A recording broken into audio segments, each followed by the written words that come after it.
Case number 1.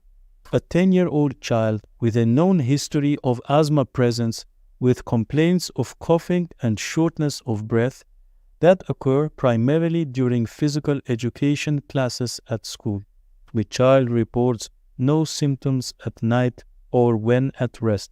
The parents note that these symptoms seem to be getting worse, especially on days when the child has extended periods of running or playing sports.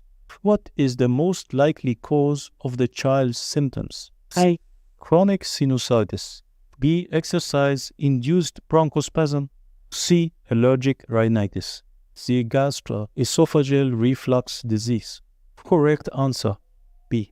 This case exemplifies exercise-induced bronchospasm or EIB, a common condition in children with asthma, characterized by coughing and shortness of breath triggered by physical activity. EIB occurs in up to 90% of children with asthma. The symptoms usually appear several minutes into the exercise and resolve with rest, aligning with the child's presentation.